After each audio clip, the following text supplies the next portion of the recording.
So welcome everybody. It is Tuesday and we are starting DES116.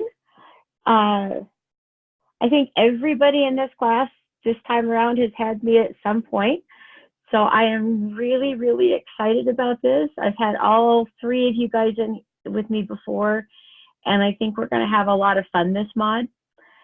So since it's your first class back in a while, let's take a real quick tour of the course and then we'll get started.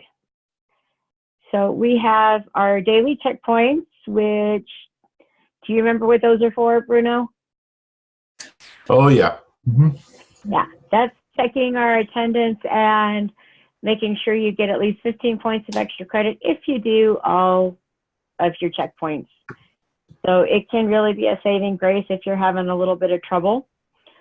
The new Student Academic Resources or Study Hall Academic Resource Center has changed a little bit. We're still in Blackboard Collaborate, but the links have been changed. And you'll notice that the resources are looking a little bit different. Very different. So we now have the Student Success Center, which you're familiar with. Yep. We've got the Freshman Club webinars, student information. There are several links to library resources. And you're now going to be able to see the student and faculty portfolios. Cool. A lot of stuff. Yeah, so there's a whole lot of stuff going on. And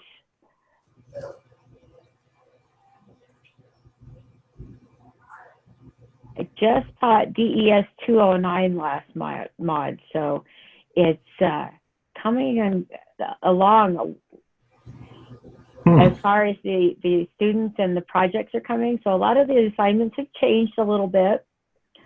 And I think you guys are going to have a lot more fun with them as you're getting into the more advanced classes.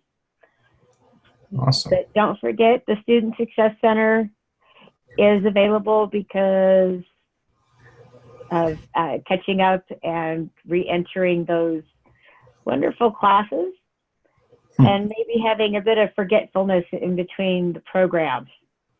That's right. Also got some job boards going on, and they gave us a store. Oh, wow. We've got our own Best Buy store and our own clothing store. So if you're needing any equipment for computers, I think I got a really nice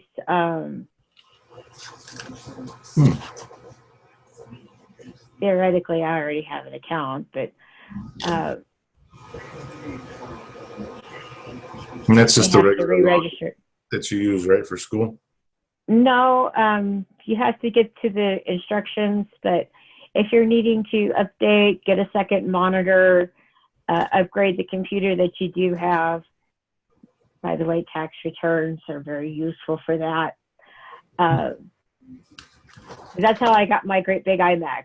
It had to be a tax return, so I was definitely going to take advantage of it while I had the chance. So yeah, why not? Yeah, it was awesome. So when you just can't stand it anymore, there you go. Also got some career services. The writing center, you're gonna have to follow up on the instructions on how to get in there, because now they are taking appointments and they are they took the place of Smart Thinking, and we now do all of that in-house. Oh, okay. So they're all in the Student Success Center, but they do take appointments. And when you schedule an appointment, you have their undivided attention for 30-minute time slots. Cool. So I think it's working out really well because the students are getting to go in and they're becoming familiar with each of the different writing coaches. And then we have the writing lab and the writing center and the writing coaches, which are two different groups. One Nice. will look it over and see if it's correctly grammatically, and the other one will tell you whether or not it's formatted correctly. So all that fun stuff. And so we've got our live sessions. So if you guys are happy with Mondays and Wednesdays, we'll leave it that way. If you guys want to move it to Tuesdays, just let me know and we'll take care of that. Since there's only 3 of you guys in here, I am perfectly open to accommodating you as much as possible. So the course information.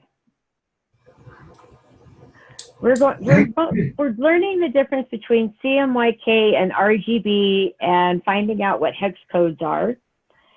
And we're going to be doing some detailed work between RGB and CMYK and making sure that it's getting the attention it deserves.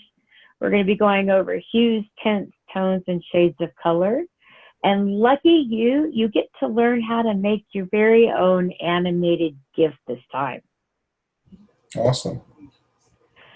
So I think that is next week's homework assignment. I have to double check with it, but it is something you actually get to go in and you get to practice with. And should anybody want to make a class time GIF for me, I will be more than happy to put that up on the boards. Okay. Big thing that we will be discussing is cultural and symbolic meaning of a single color and how it affects the marketing for different products. So keep an eye out for that one. And I think that one is all. So you're pretty familiar with the expected course hour work. And Yes, this course isn't as time consuming as it was, because now you have a quiz every week on the assessment instead of an actual project. So be a little bit different. Readings and videos. We are very, very lucky to have lynda.com with lots and lots of playlists and study time for you. So to get in there, you click on the link, you click here, and then you click on the Lynda Student Access portal to get Lynda to load. It's a little tricky, but once you have her in there, you can go back to your readings and tools and pull up the direct playlist. So if we have here, RGB versus CMYK explained, if you copy that in there and put it into the playlist, make sure you go with the newest version and it will put everything together for you and play through. And the cool part about these, keep the certificates because it will have your name on it when you actually log in. Hi, Darren. Welcome to class. But these certificates are also really, really helpful for LinkedIn, resumes. No, you're just fine, Darren. I'm glad you guys made it. I so hate talking to myself. I can't tell lame jokes to anybody. So you guys, everybody I think is aware that I do open mic as long as we're a small group. And since I only have 3 of you, we're going to do small group. But yeah, save your certificates for finishing these playlists because they're great to add to your resume. I get to use them for faculty development plans. So when I want to come in here and learn something, I have my own account as an instructor, plus being able to access everything you guys get to. But I think you guys are really going to enjoy the lynda.com playlist because you don't have to necessarily sit here through the whole thing. You can watch 4 minutes at a time, 3 minutes at a time, and it can be playing in the background while you're reading or researching and going through something. And it's real easy to go back and see what you've watched and play it again. Cool. Almost like rewinding me.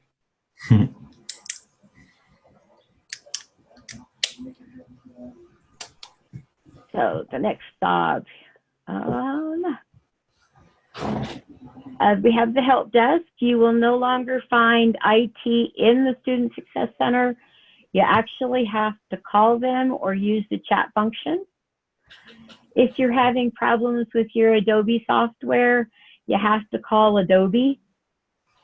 They have the best trained people to take care of it and make sure you're getting walked through everything.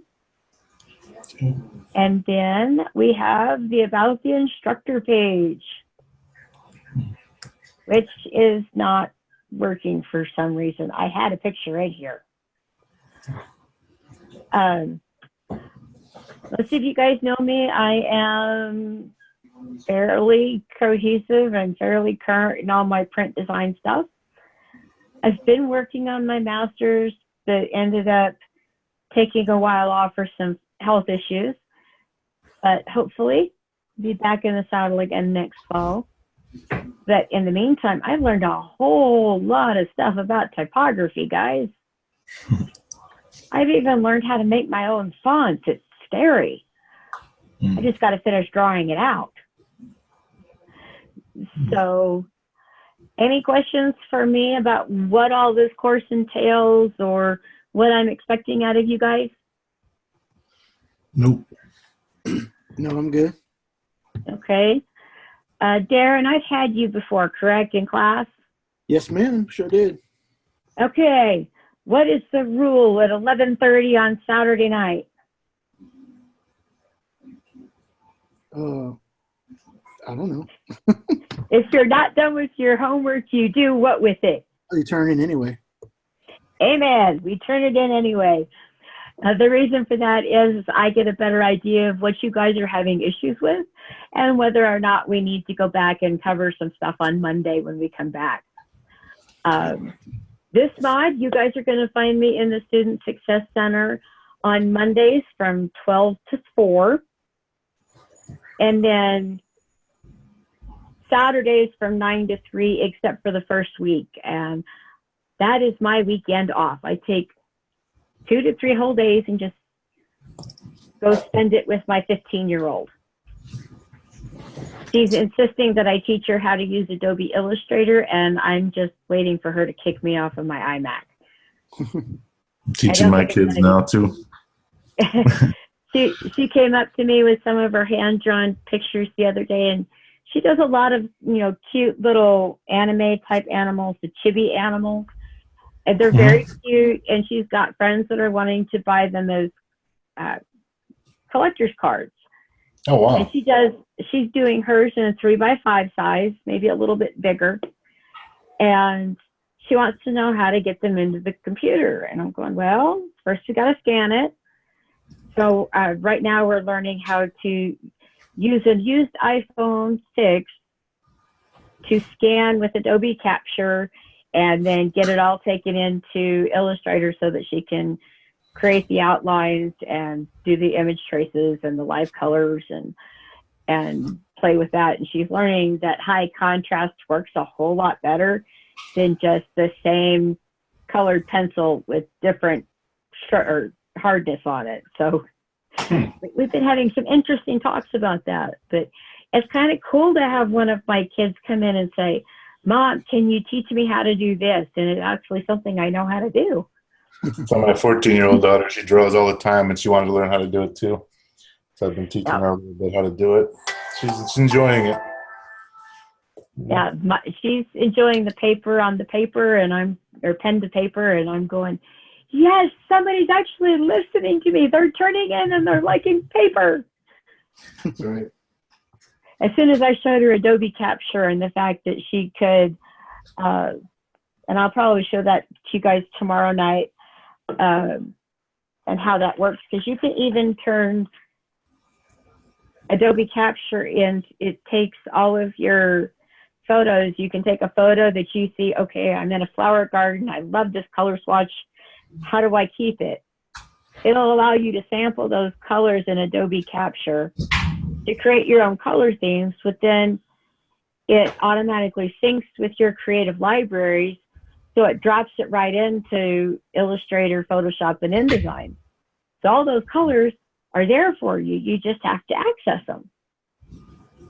Cool. And I think you guys are going to have some fun with that. And it is actually a free software, and you get to use it with your Creative Cloud account when you sign in. So you don't have to pay for anything. It's automatically included.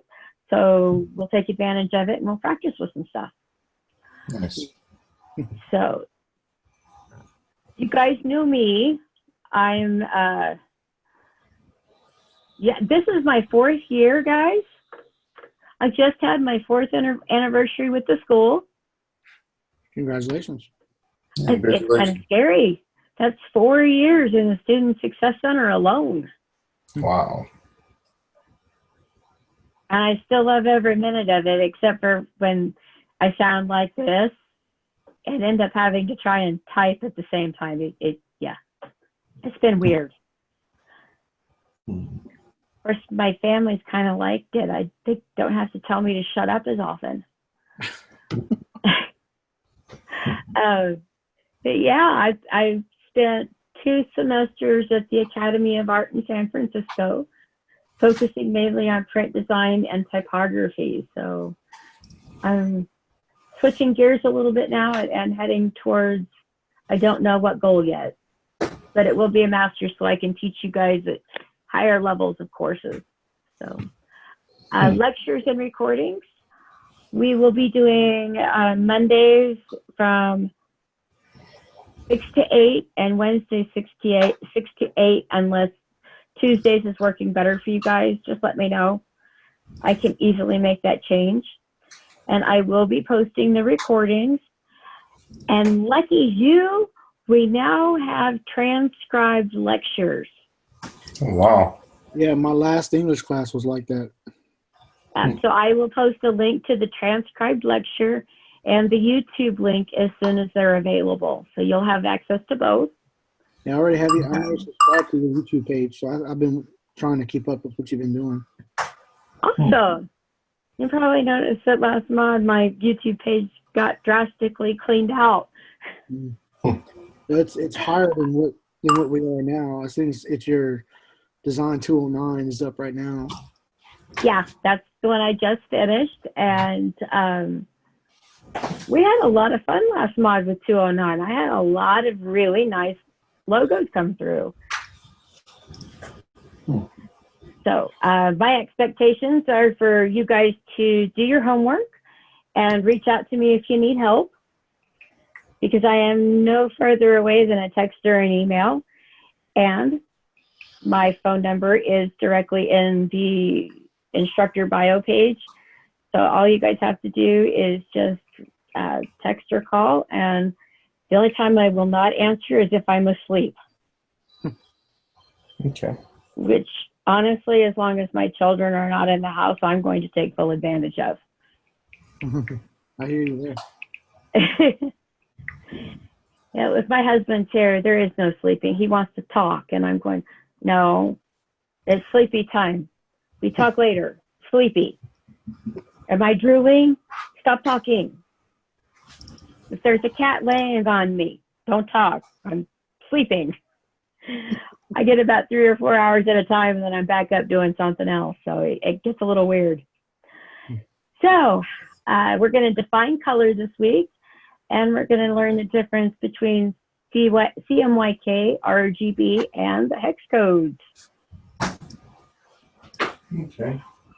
So we are going to review the CRAP principles: contrast, repetition, and alignment and proximity.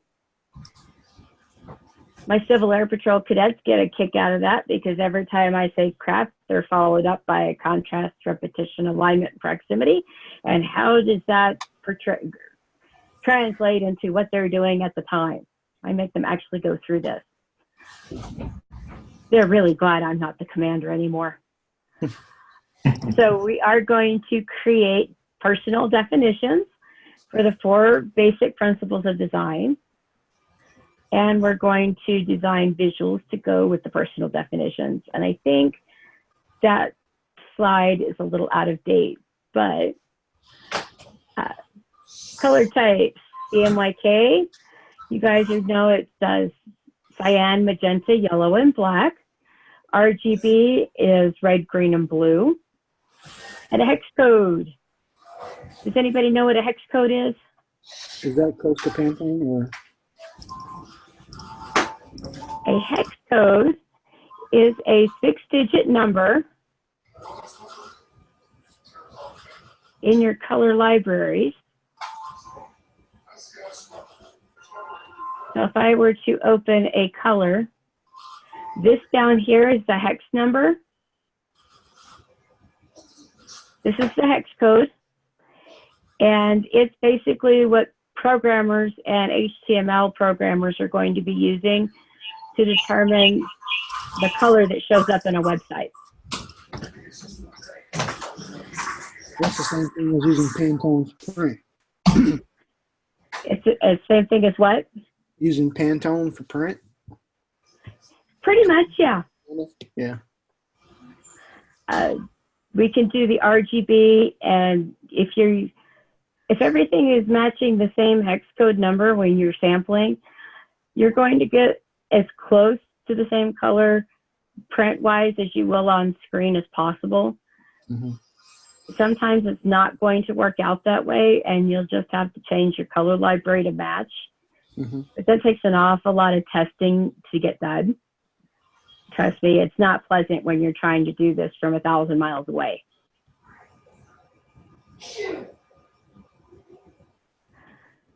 So we are going to create print-ready deliverables using color to create visual hierarchy.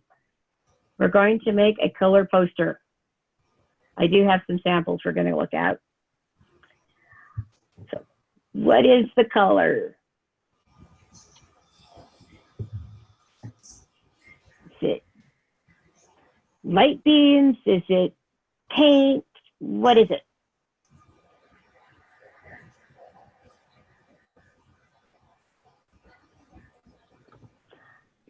So it's the quality of an object or substance with respect to light reflected by the object. Usually determined by measurement of hue, saturation, and brightness of the reflected light. Saturation or chroma, also known as hue. So when we're talking about different colors and their full color, we're talking about hue.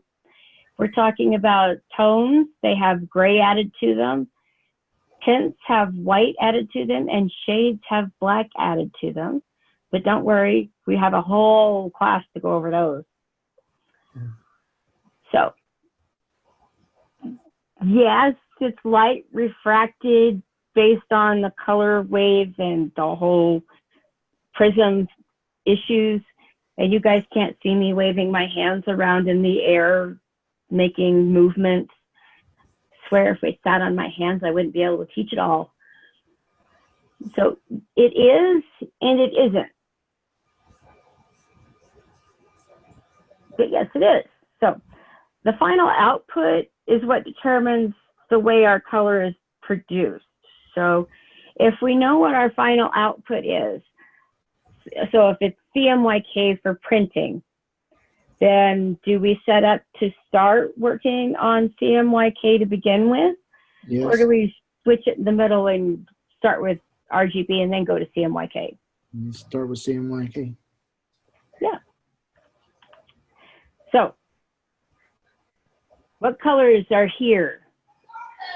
RGB. RGB. And what do we use those on?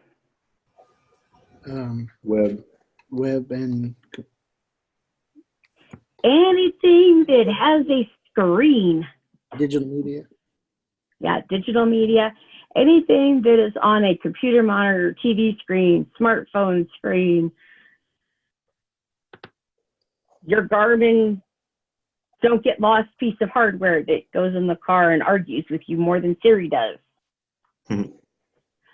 So created with fastbacks or RGB fastbacks, and you guys might want to remember these. I will send out the PowerPoint from tonight when I post the lecture, because I happen to know that there are questions in this week's assessment that cover this type of stuff.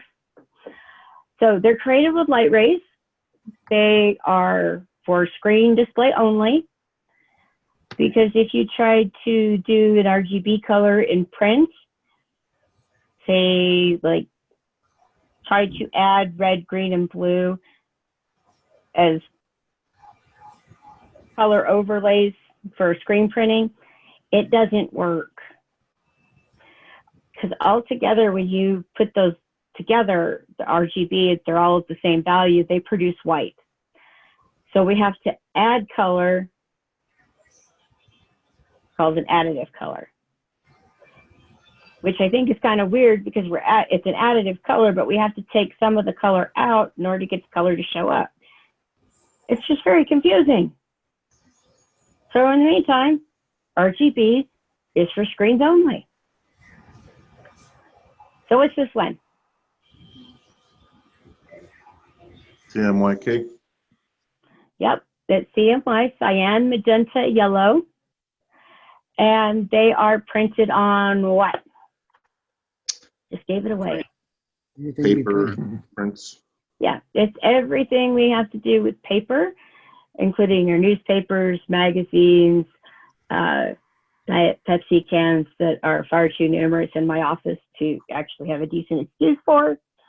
They're for your candy wrappers, our packaging design, basically anything and everything that we actually touch and hold in our hands has some kind of cyan, magenta, yellow, and black ink on it. So fastback. The K stands for black, right?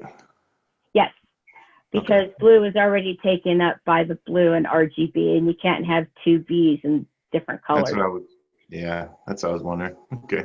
And I'm going, how did they figure that one? Because CMYK came before the RGB. It just doesn't compute for me. But then again, I'm sick. I'm allowed to have things not compute. So, created with pigments. These are going to be thicker than an acrylic paint. They come in a jar. I have seen spatulas used to apply these to print rollers. I've seen the paint trowel used to apply them to the rollers. It's really actually a fun thing to watch them apply this and watch them get an even coat of ink throughout the entire roller. They don't let me play with those anymore because I don't have a print shop close by that'll let me do it. But back in high school, they did let me play with that. And it was one of my favorite things to do, is come home covered in different colors of ink. So for these, they're going to be subtractive colors. And all together, they produce black. So with cyan, magenta, and yellow, theoretically, they do create black. It's more of a dark, muddy brown color. So when you add the black, it's mostly to cover those spaces between colors, where that muddy black or muddy brown is. So honestly, adding the black to it creates a crisper, cleaner look to your color than if you just leave it with cyan, magenta, and yellow. The reason that they call it subtractive is that we reduce the amount of color in our recipes to get the different colors. So if we're at 100% on all four, cyan, magenta, yellow, and black, if we're at 100%, everything turns black. So if these are all 100, it's all black. If these are all zeros, they're all white. So we actually have to lower this to get the color that we want. So first things first, the discussion posts. And we're going to pull that up right here. Now, the first discussion post is due tomorrow night at 11:59 p.m. If you guys are having an issue, just shoot me an email. Let me know what's going on. But for our prompt, imagine that you've been hired by a very popular online clothing store. So have either of you seen any of the Facebook ads for women's apparel or men's apparel where you can order it, try it on, ship it back if you don't like it, and they send you a whole outfit? Yeah. Yeah. Okay.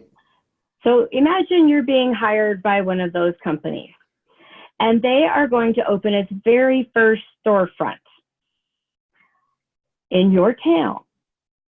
And they want to design all their bags and packaging, printed invitations to the grand opening, their interior signage, and all they have to do, these materials are all going to be offset printed. So we have to have subtractive colors using the CMY inks. However, their only colors that they've had to be concerned with to this point are the hex codes for their websites. So how are you going to explain to your client the importance of using the correct color pathway for the correct design output? How are hex codes created and why they might not be such a good fit for invitations? And what argument might you make for having their brand colors be created so they can be consistent both on screen and when physically printed? For the citation, you might use articles that show examples of printed colors to screen-based colors or that explain the Pantone color system. You can also find articles from experts that suggest how one goes about creating a cohesive color system. And challenge each other, build on each other, and ask questions. I like to see questions. So while we were talking about Pantone and how that works,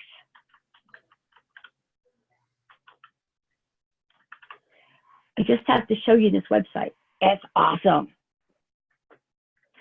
Okay, so this is the Pantone website. And did you guys know that they do a color of the year? Mm-hmm. This is so cool because guess what? It's ultraviolet this year.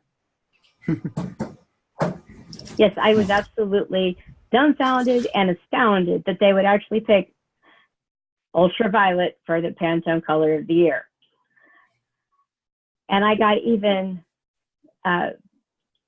more enthusiastic about it when they started, ooh, it's a galaxy. I could see glitter paint brushes in there. So I was getting even more excited. And then you can find out, you can add the formula guides for all those Pantone colors. There's a new FHI color guide, the limited edition for the color schemes that go with ultraviolet. You can order the chips to add to whatever book you're using. They've got the standard plastic chips. You can actually shop for products that are focused or featured as the Pantone color of the year. So we had to see this stuff because it's not just the coffee cup. They select that by how many people are using it, or how do they come up with that? I'm not real sure how Pantone comes up with it because last year they had some lime peaish green thing, and I'm going, I don't want that in my home. That doesn't even look right. So I did a little, I don't really get to find out how much is out there, but I love coming in here and finding out that, oh, they have this lovely little thing called Capture. I don't want to pay almost $800 for it, and I don't want to pay $100 for a book of color. However, we already have these books of colors installed into Illustrator. That was the cool part. including all of the premium metallic inks and the coated ones and the pastels. Seems like an awful lot of money for this. It is, and that's why a lot of the Pantone colors, most designers don't even go ahead and purchase these books unless they're working with their own in-house printing company, or they are starting their own in-house printing company. I mean, you can get all this information online, though, right? Like the numbers and all that. I mean, you don't really have to purchase these items to have this information, right? For the most part, we don't even have to come in here to Pantone to look at them, because when we come over here into Illustrator and we look at our color books, we have all the Pantone color books. We have the ANPA, Focal Tone, we have True Match, Toyo, and Pantone on top of the 2018 colors.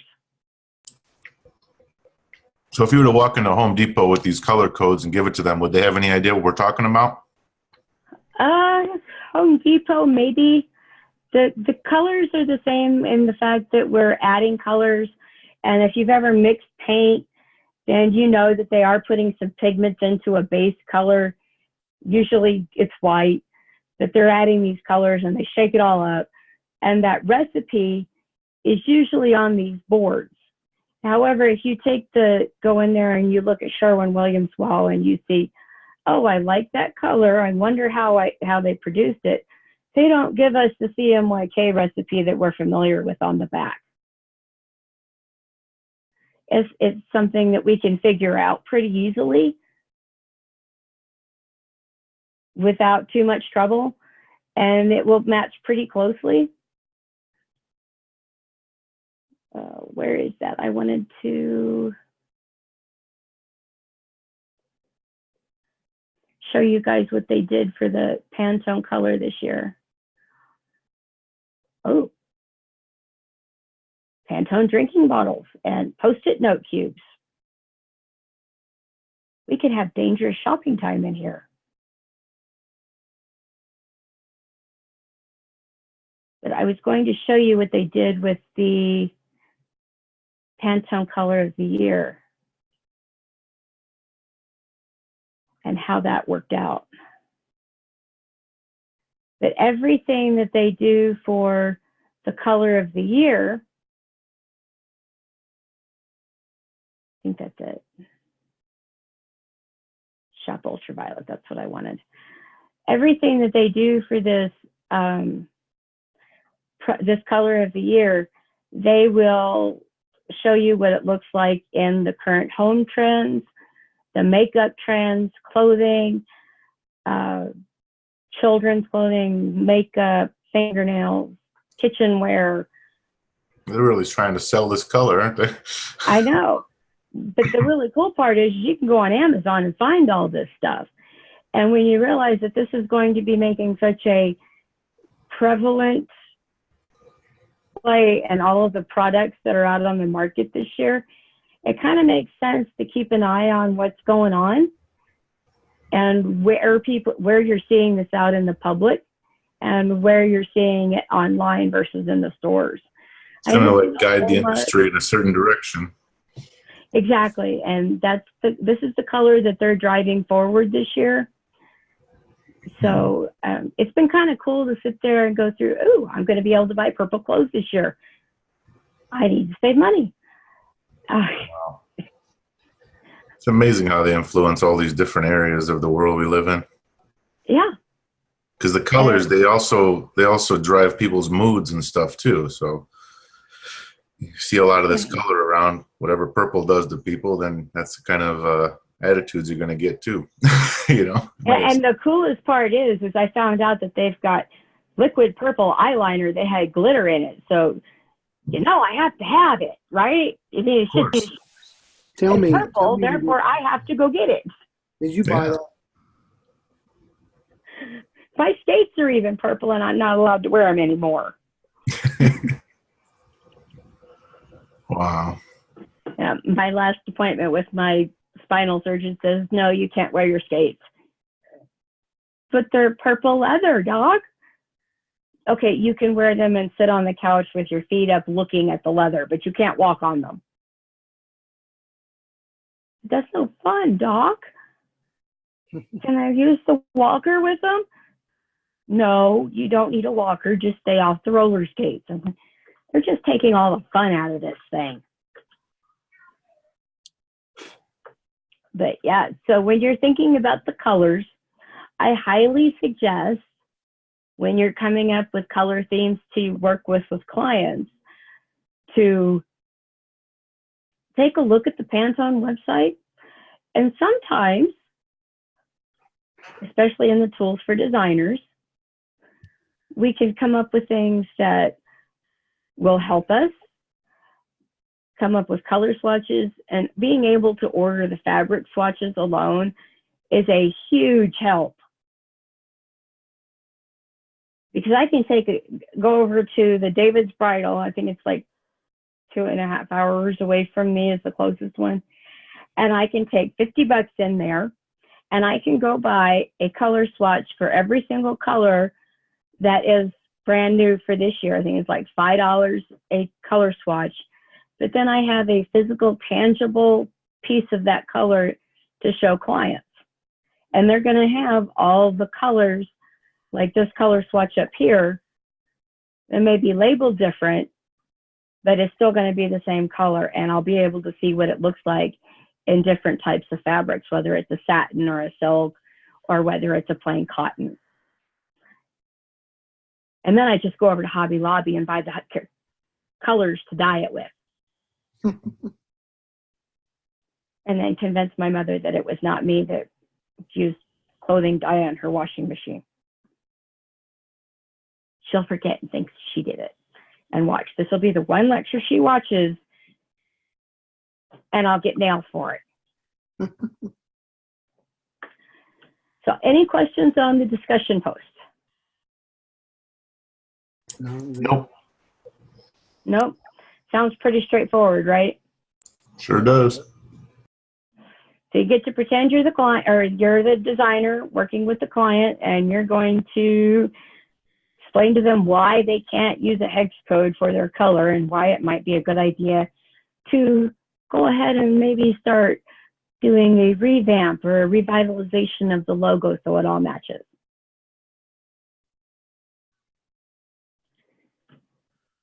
So our assignment this week is called the Color Pathway Poster. We are going to be playing with some mock-ups, and I think we're going to do that demo tomorrow night, because tonight we're going to work on getting these wonderful little color wheels done. They're fun. It's all in Illustrator. It'll be a blast. So you have to have 2 color wheels, one that's RGB and one that's CMY. Got to have a definition for the additive color and a definition for the subtractive color. You've got to have 3 image examples of places where you could use additive color, and 3 image examples where you're going to use the subtractive colors, and 1 really large title. Because, you know, we've got to have hierarchy in there. So we're going to start off tonight with a new document. I'm going to close that one. And let's see here, create new. And if we have enough time, guys, I will show you my latest patch. So 18 by 24, I think is our, Yeah. yeah, 18 by 24. You can do this horizontal or vertical. It's up to you. However, based on the mock-ups that are available to put your poster into the mock-up, I'm going to recommend that you do it portrait. That way you don't have to try and make it fit into something where it wasn't meant to fit.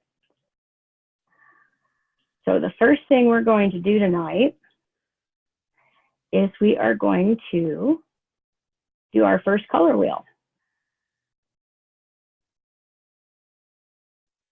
This is absolutely the best part. So I'm going to draw, holding my shift key down, a big circle. Then I'm going to go to Object. There's a path, offset path. And I'm going to make this a minus because I want it to go inside. And I know I need this to be at least 2 inches maybe. I can probably get away with 3 and see if that works. Okay, so there I've got my offset path. I know that they're perfectly aligned. And now I'm going to get a straight line. And I'm going to do a Command A. Now, the reason I'm doing a Command A here is because I need all of these to align correctly. And we can tell that my stroke is just a little bit off-centered. So if I use the alignment tool up here, everything is the way it's supposed to be. Now, here's a question for you. I'm going to rotate this. That how many degrees are in a circle? It's what? 360. 360. Okay, and 360 divided by 12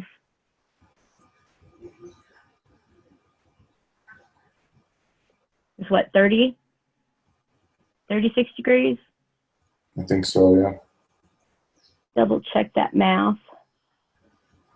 30. 2 months ago, I had this memorized. 360 divided by 12, 30. So we're going to tell this 30 degrees right here, and I'm going to preview it. And instead of hitting OK, I'm just going to tell it to hit copy. And then from there, I can do Command D all the way around. Pretty cool, right? Mm-hmm. So now at this point, I'm going to do a Command A, and we're going to get this lovely shape builder tool right here. I'm going to take care of that. And you'll notice that I now have little bitty sections up here that I'll have to clean up later because I wasn't all that careful. But they're pretty simple. With my direct select tool, I can select on them and hit delete. And just make sure I get all those cleaned up. Now, to get this to a CMYK color, this is the fun part. Okay. We are going to use this live paint bucket tool, which, where did I put it? It runs off. So live paint bucket. And I'm going into my color books here. And I want my default swatches. I have mobile and print. So if I were to do all of my mobile colors, I'm going to notice that they're a little bit different. So I'm going to have red,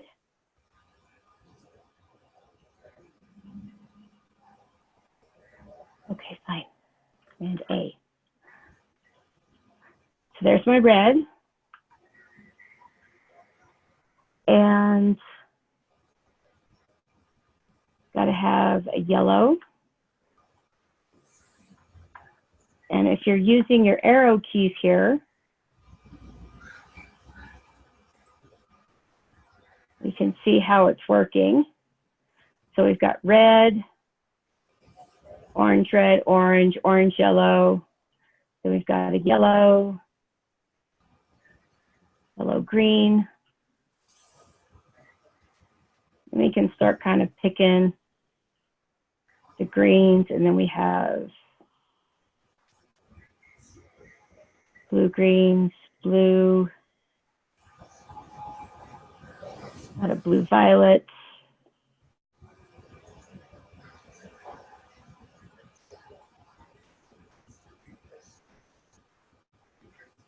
Violet, and then we've got a nice red violet. So it's not all that complicated to do a whole color wheel.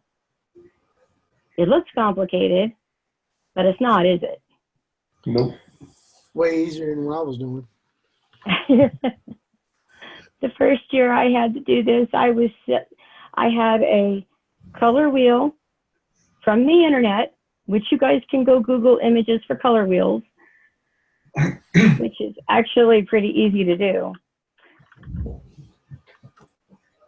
And what you can do is you can place the image in there and make sure you're getting the right color that you want just by using the eyedropper tool.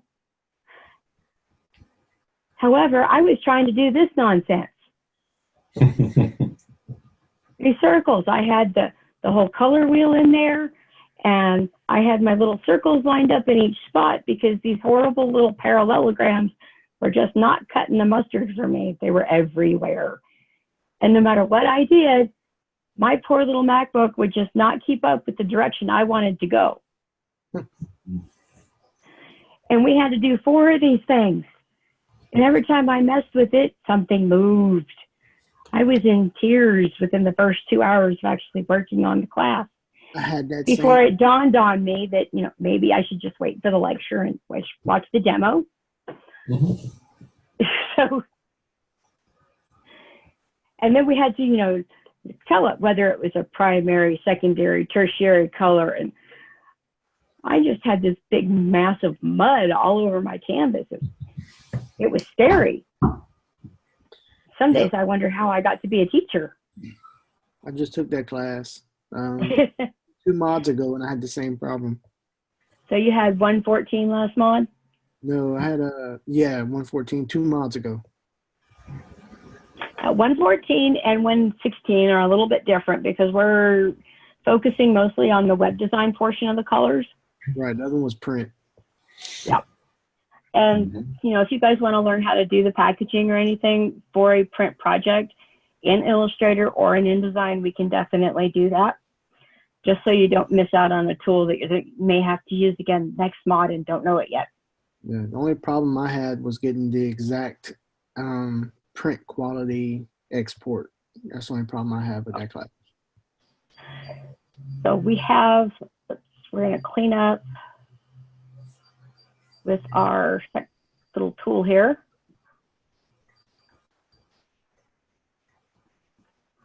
Just clean up my extra pieces.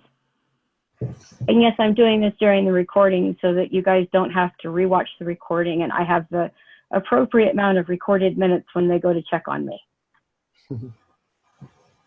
You know, because I'm special like that. I forget things. Dory the fish has not gotten much better. Okay, so we've got all this wonderful stuff here. Now we need 2 of them. Why did we need 2 of them? Does anybody remember? 1 for each. 1 for CMY. Yep, 1 for CMYK and 1 for RGB. So if this one is for our mobile, and it's an additive color, it would probably make sense to use a white stroke, or at the very least a very pale gray stroke, so we can have some kind of differentiation between them. So I can make my stroke a little bit thicker. Yeah. And then on this one, I can make this 4-point and just leave it in black because that's our subtractive color. And then I can get out my color book for default for print. And you're going to notice a little bit of change, but not a lot. It's not going to be a real huge change. So we'll get that, and then we'll do the life paint bucket.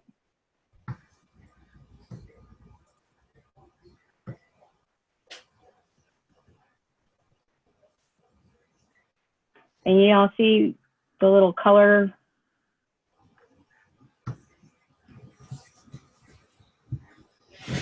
modes here. Go with that one. You get some play here.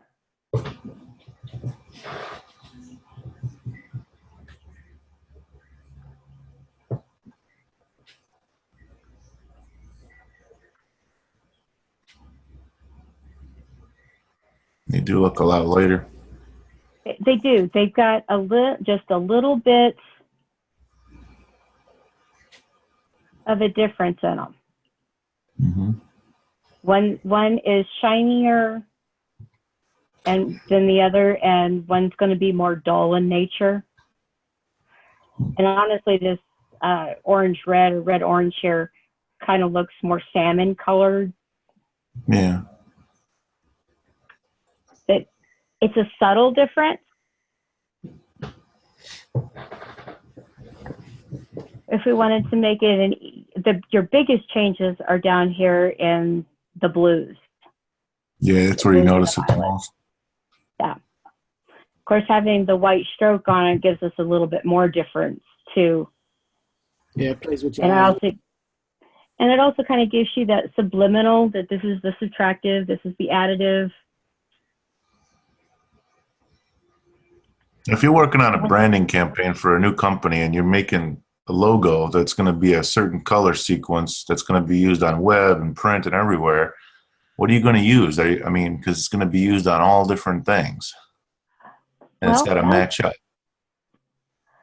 If we're starting out with say we take the red from the print or from the mobile. Mm-hmm. I don't want to do that. I want to just make a square. Because they would have to change their color scheme for each one, right? Each application. They don't really have to change their scheme. What they have to do is they have to change the recipe for what it is they're creating. So there's our print. They're the same red. They look the same.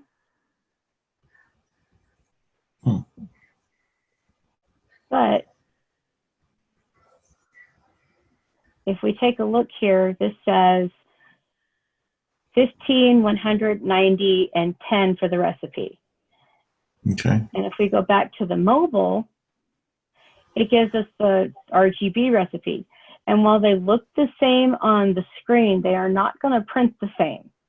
Mm-hmm. One's going to print out a more dull, muted color. In a really, really good day, when you're matching your screen next to your sampled color and everything's printed out, Mm-hmm. for me, it's easier to take a screen color and adjust it to meet the CMYK values than it is to take a screen value and convert it, a print value and change it to a screen value. So if you design in the CMYK, then it's okay pretty much to use on anything. Anything you're going to print, yeah. And then if you do have to use it on the web, though, that same design in the CMYK, what would it do? Would it display funky looking? It's going to display a little bit different. Sometimes, depending on the color, that is going to be an acceptable choice. Okay. And that's something I was just wondering, like, if you're starting a brand new campaign for someone and they want a logo generalized for many different purposes, like, what are you going to begin with? Like CMYK or RBG or RGB? That's where the nightmare comes in. Because you don't know which one they're going to use more of. I mean, obviously it's print probably, but I don't know, maybe not. I mean, maybe it's a web business, but then they want to use business cards and then they want to use bags and they want to use other stuff. So you kind of have to, and if the stuff doesn't match the web, then the print, and it looks like it's off, then, I mean, I don't know. It's just the problem I was kind of wondering when I began starting a project, Okay, so what I've got right here, Mm-hmm. This is a print logo for an attorney's office. They've Okay. now changed logos and gone completely whole different direction. This was their original branding project. They're in Oklahoma, so we had to have a sunset. Sure. And I had to have a hawk making lazy circles in the sky. Mm-hmm. And they absolutely refused to listen to me about gradients. So I'm stuck with giving them the sunset gradient in a hawk silhouette. And it looks absolutely gorgeous on screen. It looked gorgeous on their website as long as they used it. It painted beautifully on glass. However, when it came to using the printer, I sat in front of this computer for no less than 8 hours at a time on the phone. Does it match now? Can you hold it up to the light more? Can you send me a picture of what it looks like? I don't know what you're talking about. It's too orange. Well, it looks like mud. I told you it was going to happen with a gradient. That's why we don't use gradients. But I like the gradient. Very hard. And you see the lines sometimes too in the printers if the printers aren't really that great quality. And luckily, she was working with a contracted Xerox machine. So it was meant to work with the CMYK colors. Yeah. However, she wouldn't let me convert the RGB web version to the CMYK color output to make the Xerox printer look happy because she thought they looked too different. Wow. This is also my sister and was married to a man who thought papyrus was the coolest font in the whole world. So that alone should have gotten him run over, but that's a whole nother story. Red flags all over the place. Yeah, I mean, if you're telling me you like papyrus for a law firm, you better be in Egypt. Just saying. And it's like every local country group. There's like 7 or 8 of them around my town. They all use Bleeding Cowboys for their font, so you can't tell. Like at first glance, they all look like the same band, you know. But I keep telling them, you got to try something different. You know, it's been so overused. I'm in Cody, Wyoming. All of the Budweiser signs, all of the concert, all the fair, all the rodeo signs, and we have a rodeo every night during the summer. Everything is done in Bleeding Cowboys, and I'm going. It's so overplayed. Yeah, it's everybody uses it. It looks cool. Everybody sees it for the first time. They're like, "That's the one I want to use." And it's like everybody says that. You know? It's only cool until they have to weed the excess vinyl out of the sign. Mm-hmm. That's a nightmare, probably. As soon as I, hand them an X-Acto knife, well, you picked the font. You're going to take care of it. They all suddenly want to change their minds about what vinyl they want cut. All those crazy scratchy fonts, those are. Yeah. Oh. And heaven forbid you put it on a wooden door because then it's not going to stick. Nope. But the cool part about knowing the difference between your CMYK colors and your RGB colors is that if you go order patches or hats or embroidery work done for shirts, businesses, whatever, those threads are now coming colored in CMYK color tones. Yeah. So I found out about this and I'm going, I do not need another toy. I'll have to teach my mother how to use this. If I get it, I do not need another toy. I'll stick with the hit price. Thank you. Man. But yeah, I've been working on some patches for Civil Air Patrol and trying to get all the threads to match across the whole state so that everybody has the same color of gold. And as soon as they said, oh, well, just give me the CMYK for the yellow and I can order that. And I'm going, really? I love you. Thank you for making my life easier. I worked in 3 graphic design print shops in this area, and every one of them are using Corel Draw instead of Adobe. I don't know why, but they seem to like that better for some reason. I don't know. I can tell you why. Yeah. Number one, it's cheaper. Okay. By a lot. Yeah. Number 2 is it will open an Illustrator document, but it won't let you edit an Illustrator document. So if you have an EPS file or an SVG file from Illustrator, it will allow you to go in and open it and use it. They use a lot of those files there too, I noticed. A lot. Yeah, and that's because they're also openable by Illustrator. Mhm. So if they have to send it to somebody who is using Illustrator, they still have the communication ability. And the third reason that some people or businesses are using Corel is because they have proprietary work done by a firm. Mhm. This is primarily for Budweiser. I know Budweiser. Budweiser pays for all of their computers, their printers, their paper, all of their inks, and their software. Mhm. However, they don't want their logo or their branding colors messed with in any way. Corel does not have the capability of going in and changing any of that. Ah. So Better anything that is locked, it's security for them to keep their brand the way it's supposed to be. And that's why they will go out and pay for all of this stuff for their Budweiser distributorships. Mhm. It's because it will keep their branding cohesive across the nation. So it'd probably be a good idea to learn Corel because, I mean, everybody wants it. It seems like. I don't know. Well, if you know Illustrator, I guesstimate you might have it down in about a week and a half to 2 weeks. I mean, I play with it a little bit. I don't think it has quite the capabilities of the Adobe products, but I don't know. No, it doesn't. That's why clunky. Budweiser will pay for it. Yeah. Because it can't do some of the things that Adobe can. The other bad part about Corel is that I don't care how fast your machine is, how much memory, what your graphics card is, or whether or not you're running the latest and greatest Windows 10, it's going to crash every 30 minutes like clockwork. It does. I had a lot of designs I've lost. It will take your computer system and flush everything you have worked on.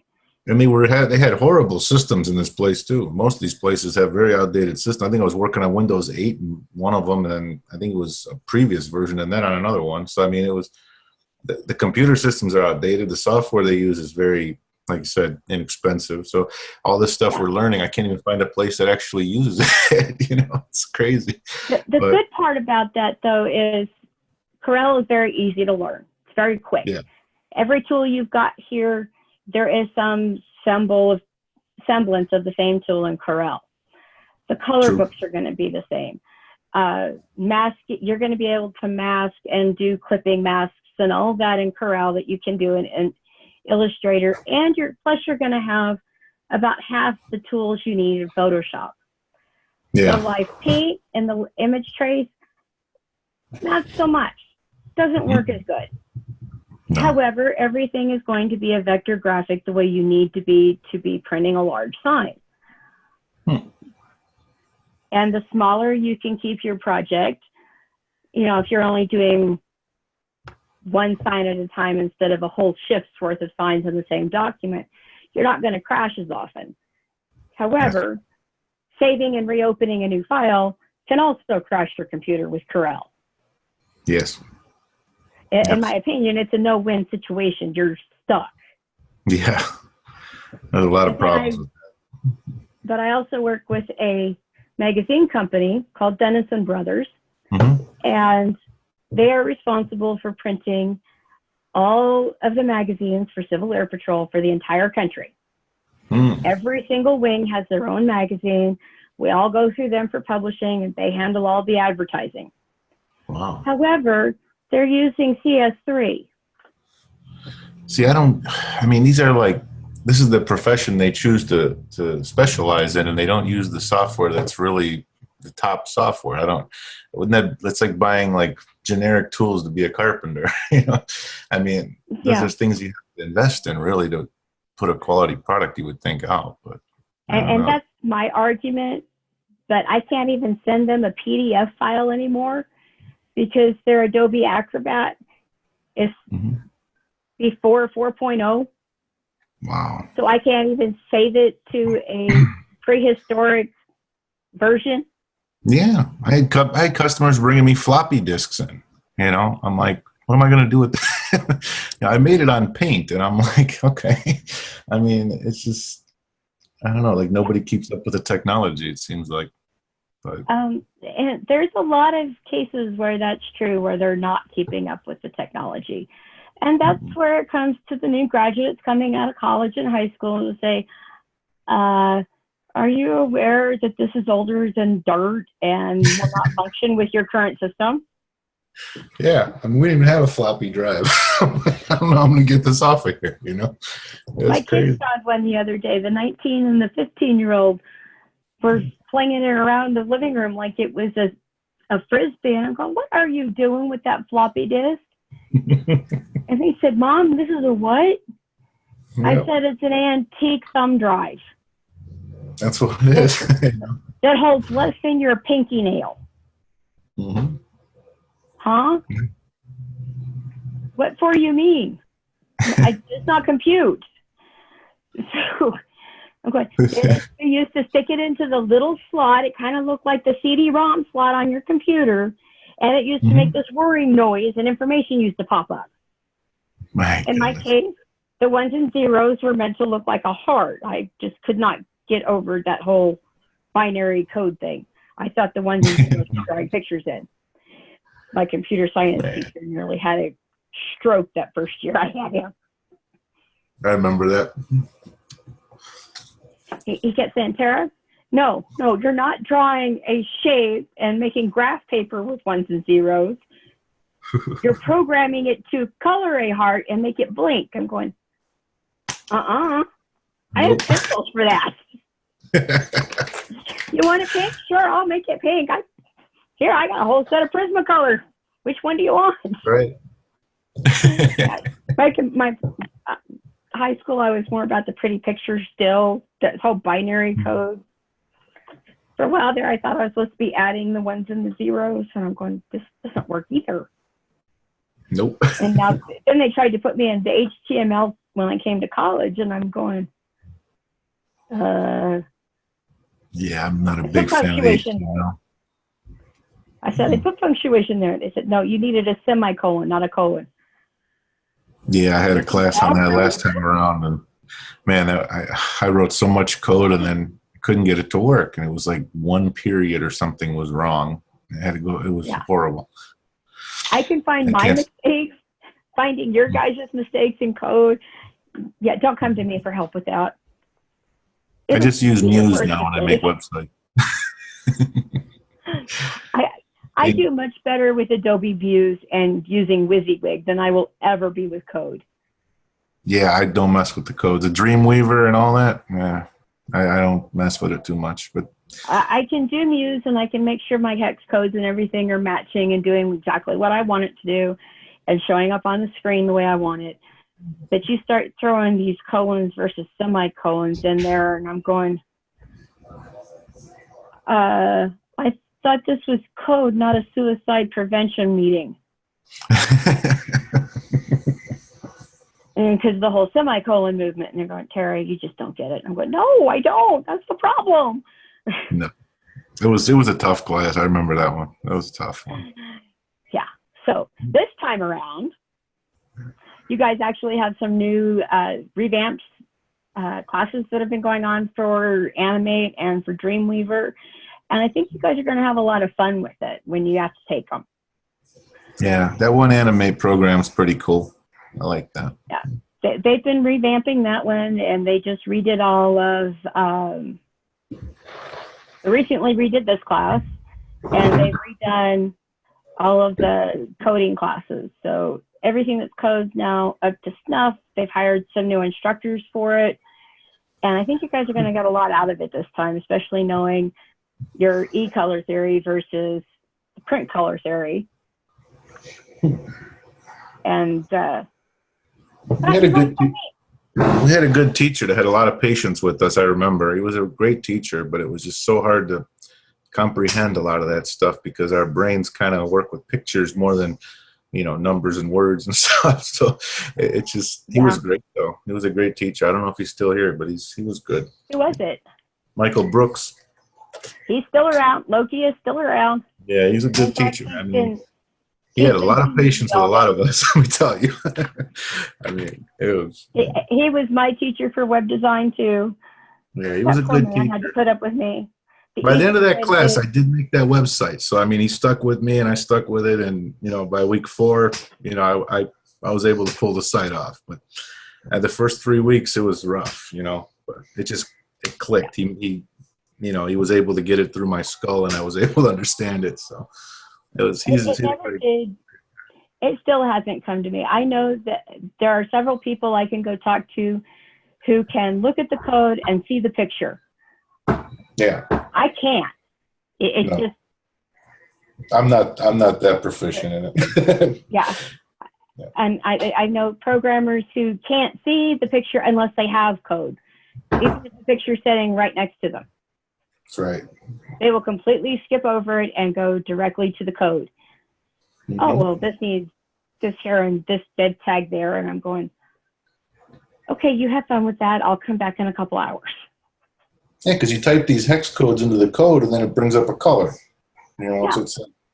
it's these codes here, the hex codes, they, you know, they matter in that too. And they memorize, some of these people memorize all those. And I'm like, wow. I mean, Well, that's a lot of colors The to cool remember. part about those, the cool part about these hex codes, though, is that this is they're all based off of RGB.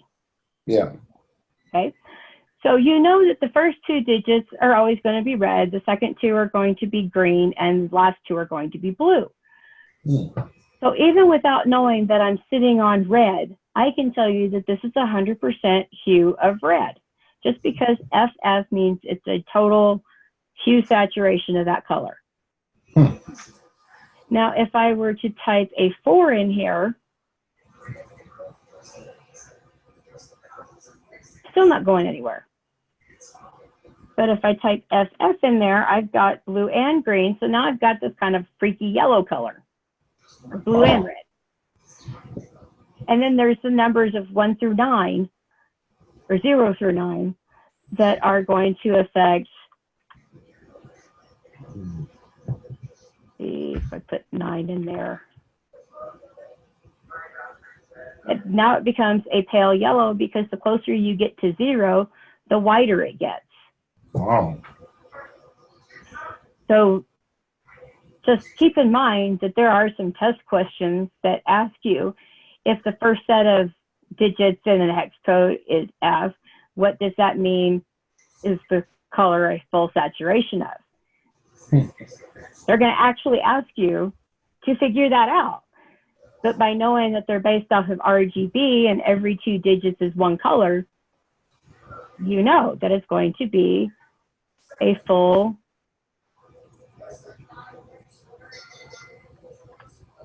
red.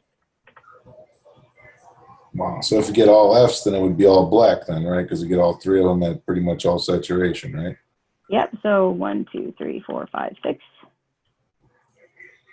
Actually, it's all white because, Okay. you know, it's an additive color. That's right. So it makes all white. The other one would make all black. Yeah. Right. So if I took this and made this 0, 0, it now starts moving into the blue because I took all the red out. I see Now how it if I works. take all the green out, now I've got a really nice hyperlink blue. That makes sense. That would have helped me. Does the same principle apply in CYM? The same principle does not, because there's 4, Right? you'd have 8 digits instead of 6. So you really have to stick with the RGB. Mhm. And by knowing that ours, the first 2 are R, the second 2 are green, and the Right. third is blue, then you know if the middle 2 are, if these 2 in the middle, now I have this lovely lime green color. Right. And it's like you're perfect. Mm-hmm. And then this is the color in the gamut. And if I want a solid black, there it is. It's all zeros.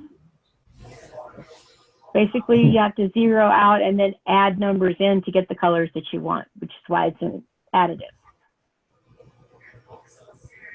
And this is what's going to be known as a rich black recipe.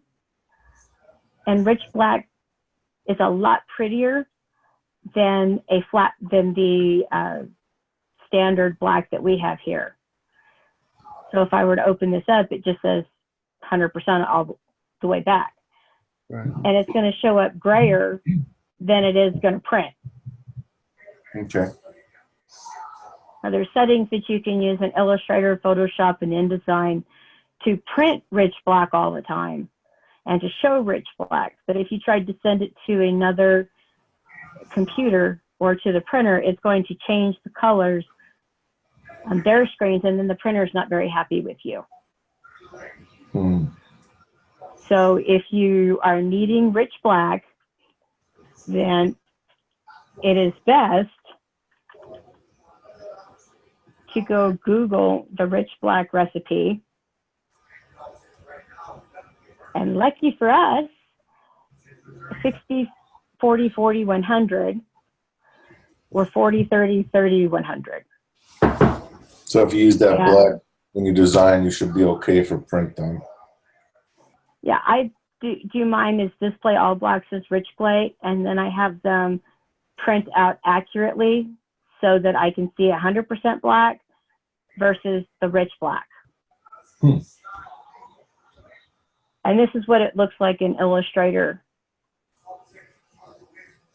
Much better.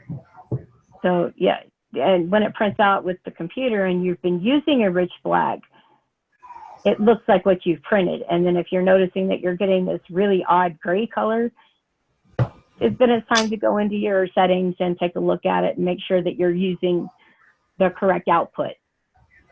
Okay. Getting yelled at by your printer is usually fairly expensive. Sure.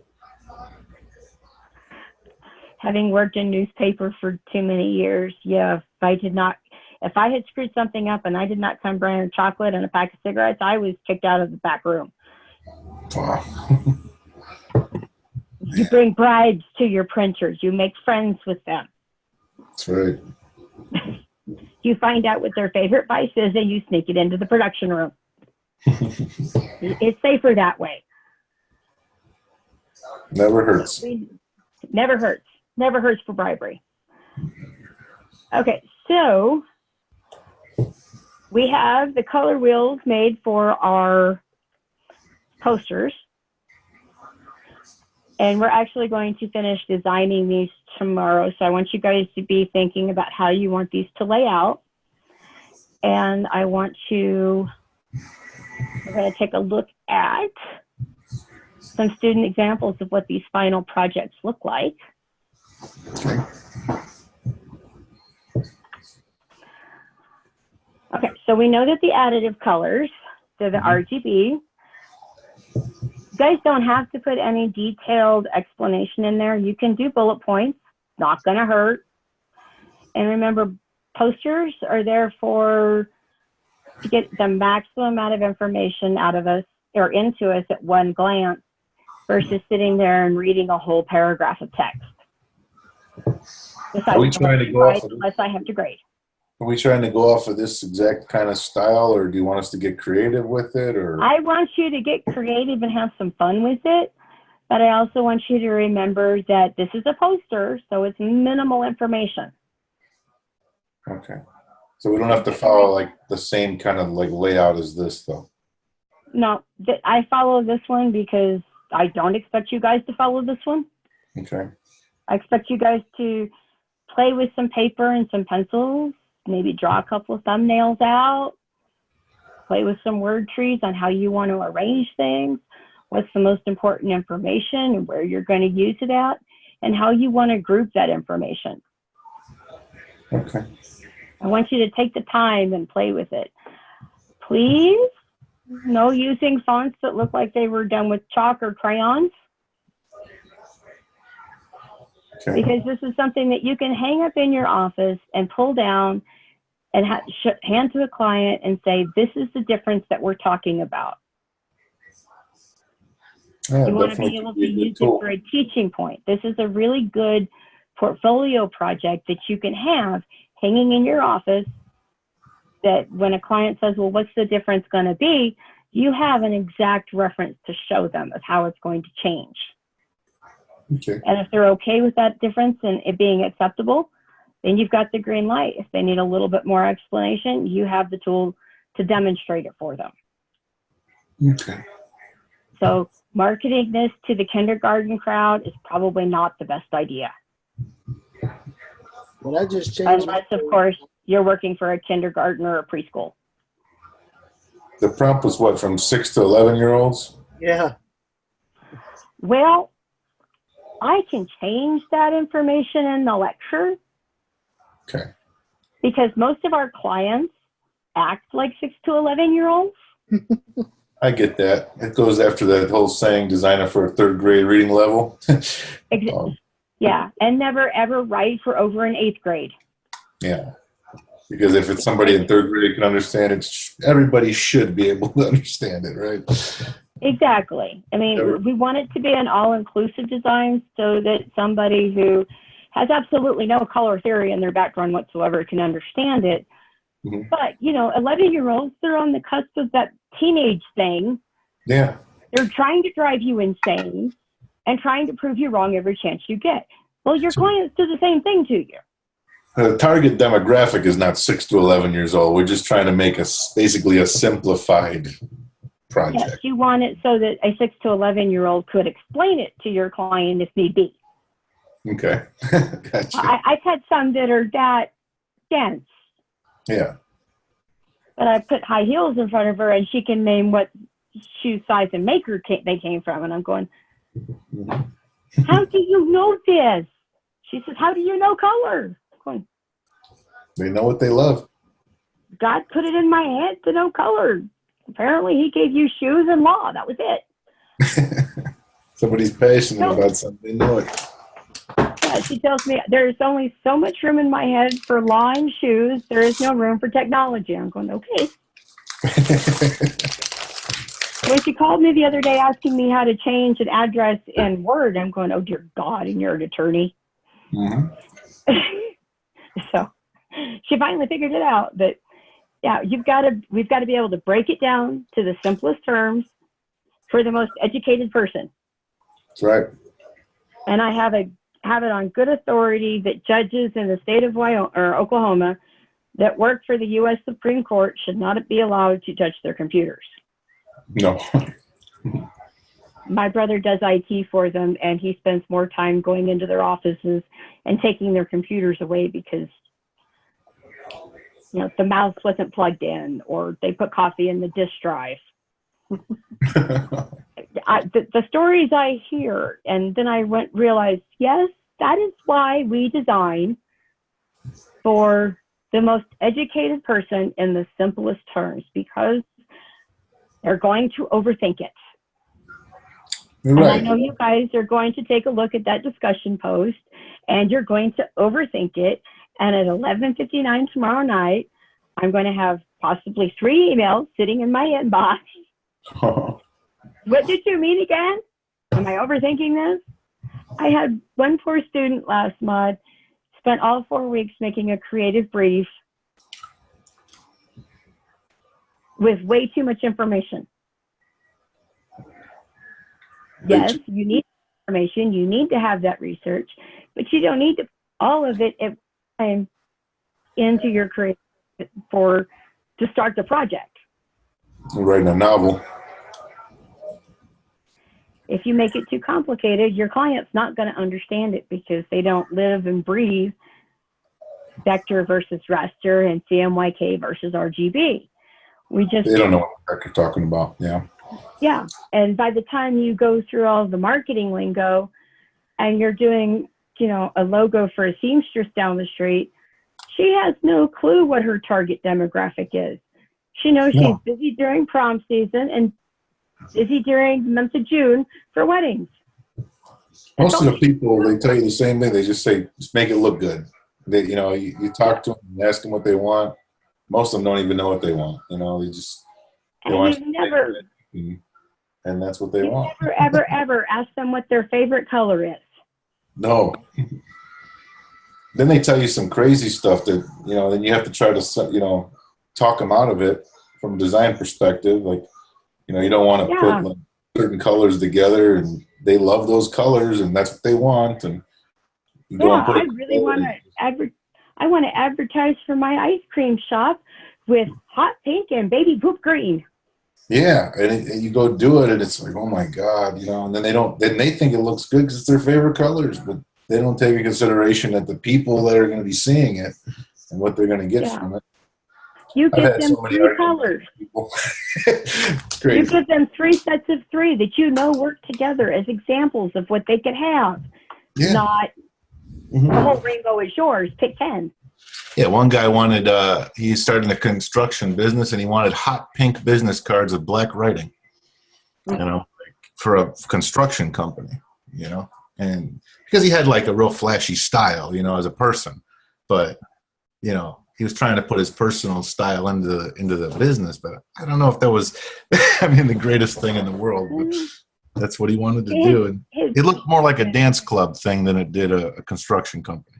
But that's what. Well, you never know. His female demographic might go up a little bit because they're using a common color. Yeah. And he would be expected to be a little bit more sensitive to a female client's needs. True. As to why the dishwasher needed to be stainless steel on top of dry wood floors. Yeah.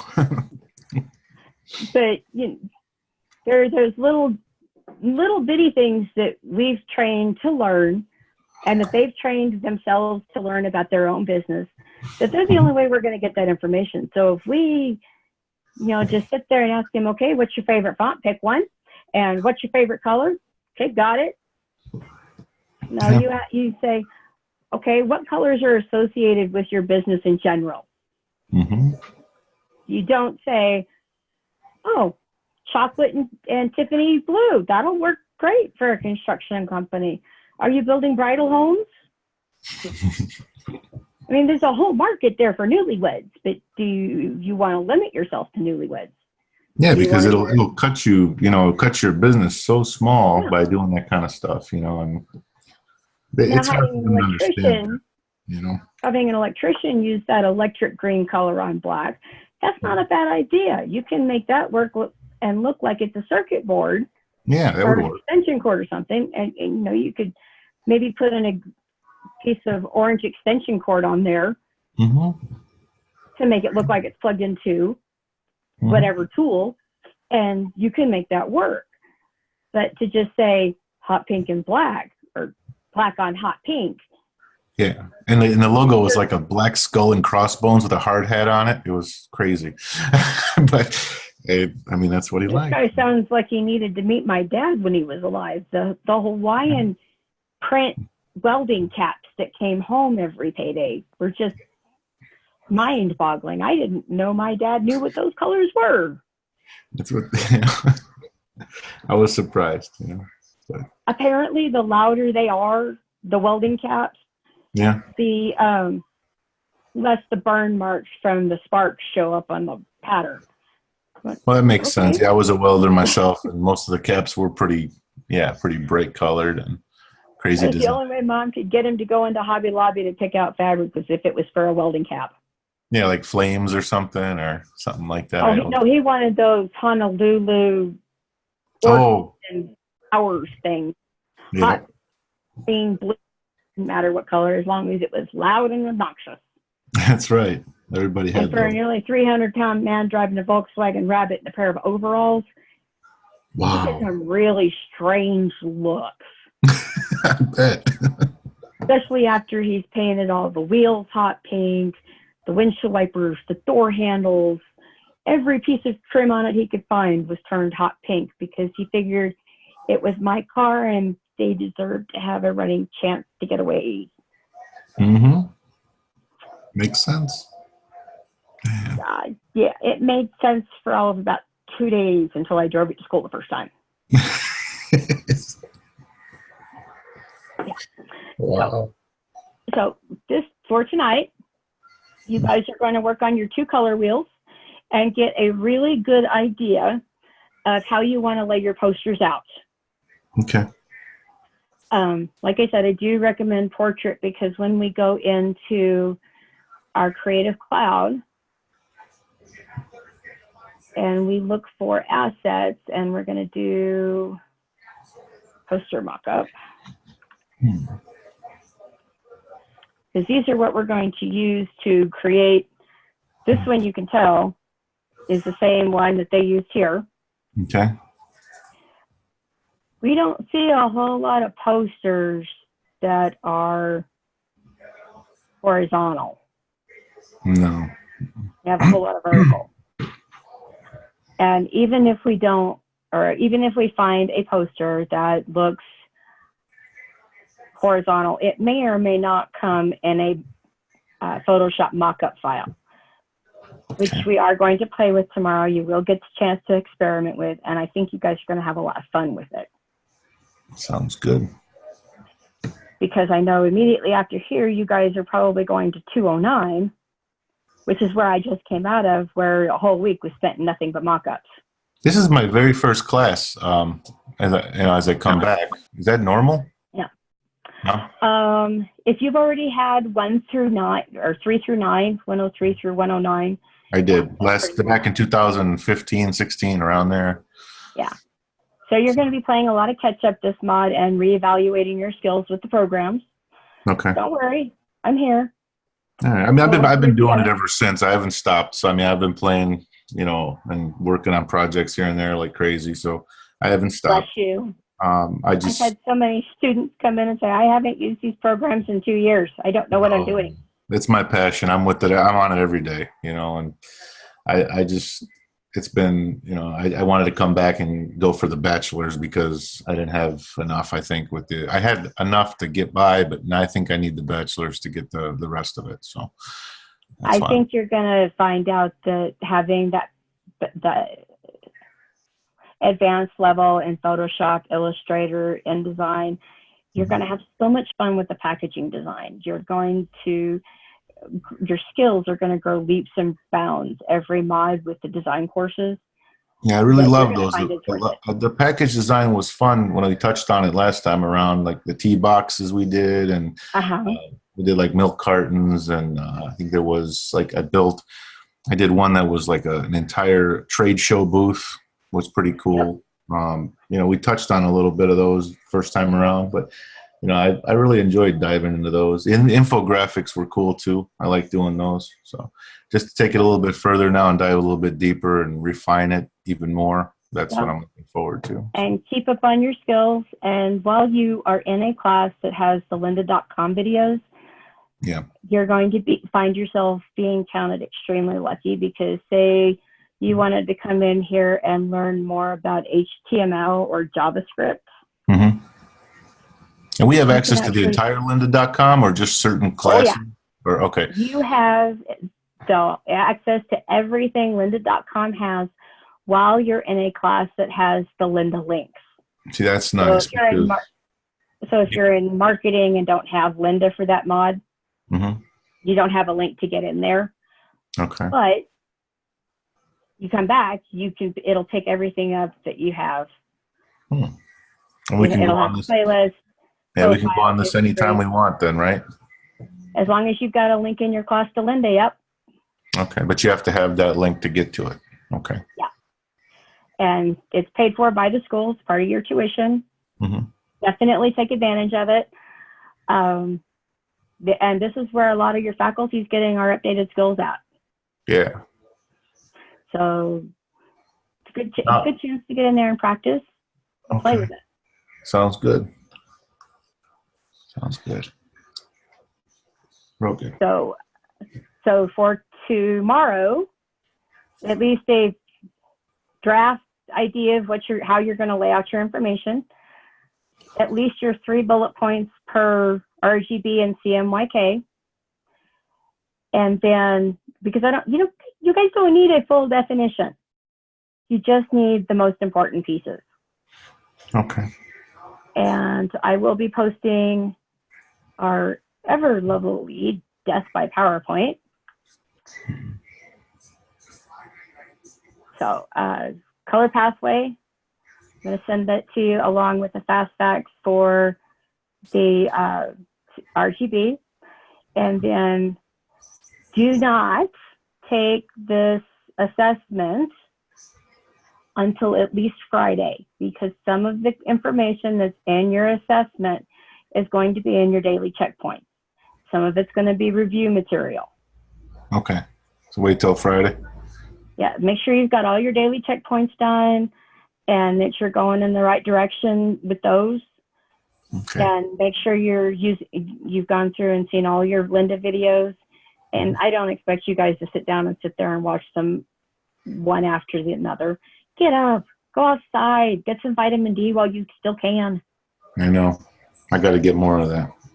I say that as it's, you know, trying to snow outside, but I don't like this white stuff. No, I'm ready for it to go. So any questions on the tools that we went over with the Live Paint tool, No, it's color books? explain that very well. Really I'm helped. amazed. Normally I screw this up about 5 times before I actually get it to color. No, it came out extraordinarily nice. So, you know, if you guys do want to make the different shapes,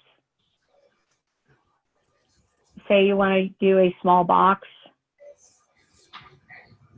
you can actually do that with the transform, rotate. And if you tell it where you want to rotate from,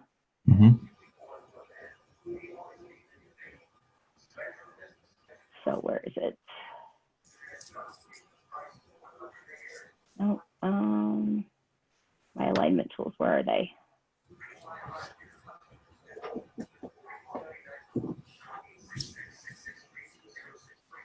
There is a way, if you play with it enough, that you can rotate these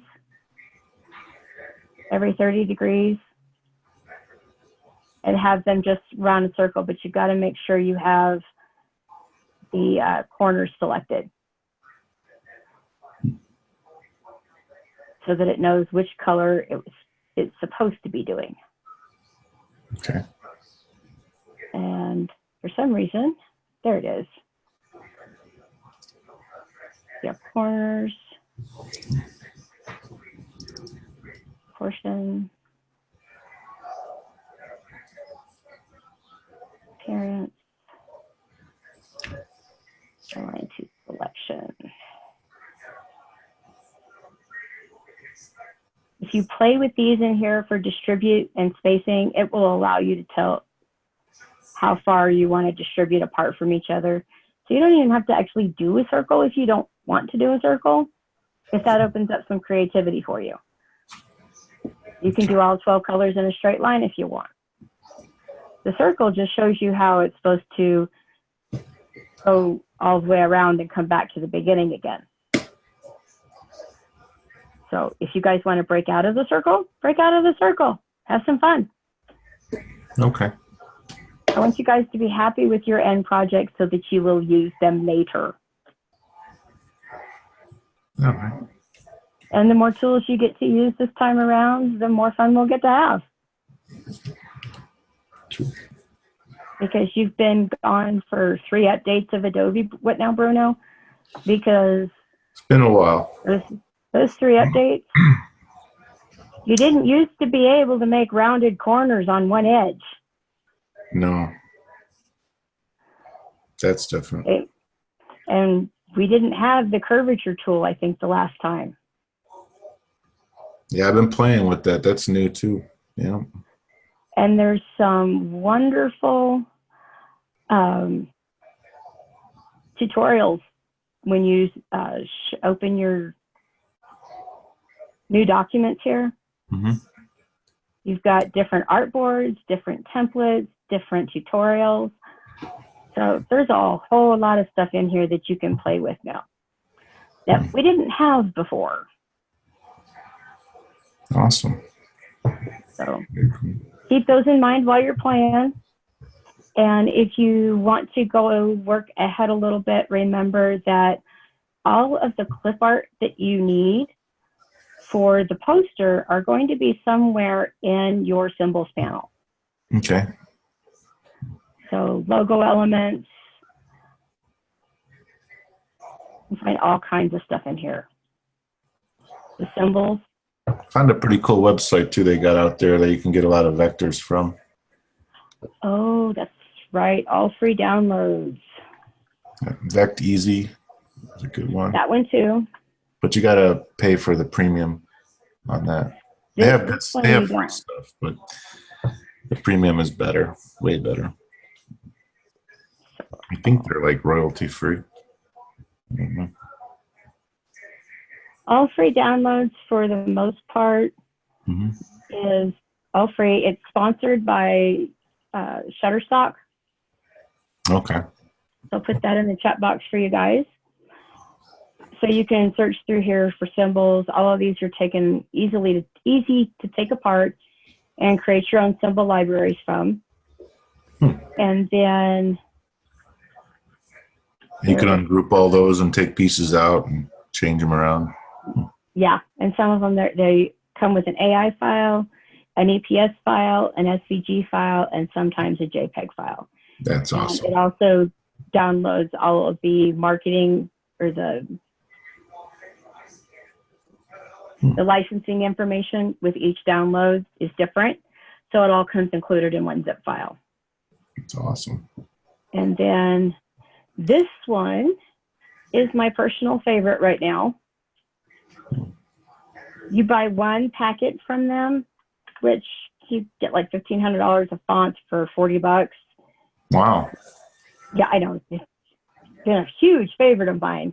But they also give you all of these wonderful freebies, including mock-ups and things that you can use down the line for your clients. Textures, and I think this is all my free stuff. But just having the ability to come in and, oh, I have foil for a texture. How cool is that? I can create spider webs. I can come in here, download all of these, which I have on my computer, and then turn them into paintbrushes in Photoshop, which then adds another layer of creativity I can add to a poster or a mailer postcard type thing. But they do some really, really great, yeah, right now they're doing the birthday bash and Easter. You pay $40 and you cool. get like a service like every month, or is it? No, I find one, if I find a pack I like, I'll pay the $19. They'll send me my links and then I download it and save it on my computer with the information. But they give me all the elements that I could need for a logo. They give me textures, colors. It's real nice. And then if you guys get really bored, I want you to go take a look at this website right here. Okay. Just because I know how much fun you're going to have with it. I can't play the video for you because it's copyrighted music on it and YouTube turns it off. But I do want you guys to go check this out because it's an extension that you get for Illustrator and for Photoshop to create your own font. Wow. And color, black and white, and with whatever appearances you want on it. It's actually a really cool toy. It's on my Drool Buy It For Me Now Honey list. He's just waiting for me to finish drawing my sketches for my font. And I'm going, fun. That's awesome. So if you guys have any questions on your color wheels and getting started for tomorrow night, let me know. And I will be, I'll be on my phone all day tomorrow if you guys need to text me or anything. So awesome. That is the cool part about only having 3 students in the class. You That's have all we got? almost, that's all it is this month. Bruno, Darren, and Joshua, I think it's Joshua. Wow. All 3 of you I've had before. So I saw the class list and I'm going, yes, I have fun people who'll show up. Teaching this class. much as I can, you know. That would be on. You know, if you guys can't make it on a Monday night, let me know. We can reschedule it. My schedule is open. Okay. And the joys about having this small of a class is that, you know, I'm here for you guys. Yeah, that's awesome. You Never had guys a are my class this priority small. this month. Do what? Never had a class this small with 3 people. This is one of the few classes because of the web design the web design specialty or minor or whatever it is they're calling it now. Mm-hmm. You have to have this in order to go into the web design, and web design has now been taken up from computer science and put into graphic design. So we're in this class will probably go away at some point. Okay. If they need, because they have an advanced e-color, which I think is 216. Okay. 214 or 216, I can't remember. But then you'll have an advanced Photoshop class that goes into more color theory, but it's more about photo repair than it is about the actual colors. Gotcha. So, but this week you guys get a really nice tool to create a tool that you can use for your own freelance design business. And I want you guys to think of it that way as to how you can make it your business's colors, but make the colors themselves stand out. Okay. So, and if you want to put your logos on them, feel free to do so, because all good artists sign their artwork, especially if it's hanging in your office. That's right. Well, I'm going to let you guys go. That'll put us at 10 minutes early tonight. And I will see you guys same time, same bat channel tomorrow. Sounds good. Sounds good. Hey, night, guys. Have a good night, Tara. Good to hear from you again. Good to see you guys, too. We're going to have a lot of fun this month. Sounds good. Looking forward to it.